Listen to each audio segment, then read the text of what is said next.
assemble aujourd'hui les modules, notamment dans notre usine d'Afrique du Sud, qui est l'usine historique de Ténésol, mais aussi dans notre usine de Toulouse, où on assemble des cellules qui viennent principalement, qui viennent soit de Q-Cells, soit de Photovoltaic, qui est aussi un actionnariat à 50% Total et à 50% GDF Suez. Et aujourd'hui, donc, on assemble ces modules pour bénéficier du label Made in France pour les modules qui sortent de nos chaînes de fabrication. Ténésol en direct, aujourd'hui, on n'est pas producteur de cellules, hein, mais on travaille bien sûr en amont, hein, en conseil dessus. On a aussi, via nos actionnaires qui aujourd'hui peuvent être producteurs de cellules aussi, via des sociétés cousines, on sait qu'aujourd'hui, tout le monde travaille dessus. En laboratoire, on arrive à faire des choses très très intéressantes, voire extraordinaires, même depuis 2-3 ans.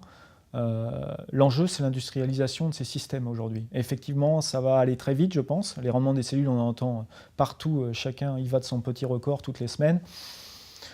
Si c'est installable demain chez le particulier ou chez le professionnel, tant mieux. Si c'est juste pour se dire, bah oui, moi je suis à 18%, mais c'est installable dans 5 ans, ça a d'intérêt pour personne. Maintenant, ça permet de faire avancer concrètement les choses. Je pense que beaucoup de cerveaux s'y sont mis aujourd'hui, que Ténésol, on n'est pas à la traîne dessus non plus. Enfin, Ténésol en tant que tel, je vous dis, n'étant pas producteur de cellules, on n'a pas la main dessus. Mais en tout cas, aujourd'hui, notre intérêt, c'est de nous associer ou de travailler avec des gens qui travaillent sur cet avenir-là. Et la compétition se gagnera de toute façon avec l'innovation. Pourquoi on est en Afrique du Sud? Pas pour des raisons de low cost, hein, c'est historique. Nos marchés étaient, on était présent à La Réunion, on était présent en Afrique énormément.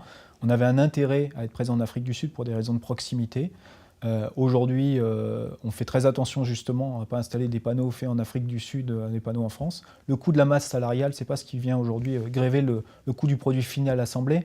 Donc on n'a pas d'intérêt, nous, à faire venir des produits d'Afrique du Sud en France.